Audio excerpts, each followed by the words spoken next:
Bridge, where you can see dozens, potentially maybe even 100 or so of these anti-Israel protesters have gathered and are purposely trying to impede traffic there. Take a look on the left side of your screen. The Brooklyn Bridge has a pedestrian walkway. Looks like things are getting a little physical right now. It looks like some of those bike officers are trying to make a few arrests there. The crowd is now running further down the bridge. But you see the people watching from above up on the left. That is a pedestrian walkway where you can walk down the Brooklyn Bridge if you'd like to.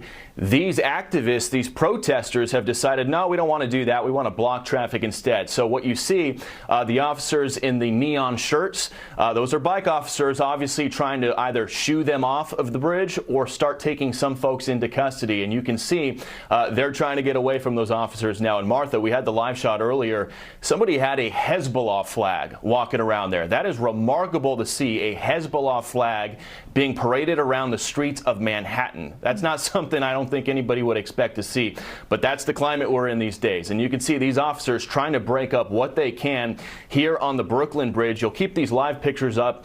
The Golden Gate Bridge on the West Coast, the San Francisco Bay Area, that has now reopened after it was closed down in both directions for the better part of 5 hours after protesters there chained themselves to cars to impede traffic. CHP California, okay, you're seeing those officers going in there trying to make some of those arrests. They're yanking people out one by one, and we saw dozens of those officers, so it looks like they're going to try to peel people off the back of this protest as much as they can, or at least to try to get them moving to the other side of the bridge. They obviously, I'm sure some of them have been seeing those live images out of California today with the Golden Gate Bridge where traffic was at a standstill for 5 hours. They don't want that to happen there. So you can see NYPD and these law enforcement officers here taking a much more active approach to getting these folks off the bridge. And you can see other people just going about their day on that pedestrian walkway, looking down below them at what is going on. So Martha, you mentioned it earlier, we've been seeing these protests really in a synchronized way breaking out in major cities all across the country today. I'll name some of them off. We obviously had the San Francisco area with the Golden Gate Bridge.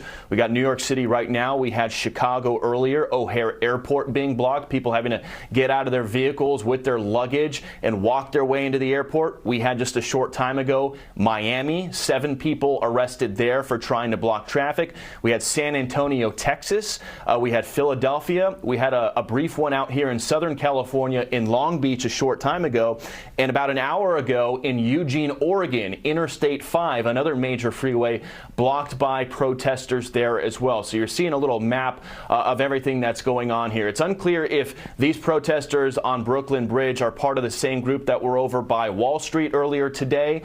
We saw some of them branch off into what looked like the subway. So it looks like there's different groups or one big group that is branching off into different areas to try to impede people's commutes as much as possible today. But at least here in New York City, we're seeing those bike officers really shooing them off the bridge as fast as they can to where they haven't really been able to stand in one spot and shut everything down in both directions like what we were seeing in California. As you continue watching in New York City, we can report in California with the Golden Gate Bridge, CHP, California Highway Patrol, telling us they arrested over a dozen people and that, yes, it is illegal to block traffic and block traffic on a bridge. They said they'll be facing a slew of criminal charges, and they said, yes, you are able to protest in the United States, but not like this. They said what happened on the Golden Gate Bridge was illegal and, quote, incredibly dangerous. So now we continue to see this playing out on the other coast, New York City,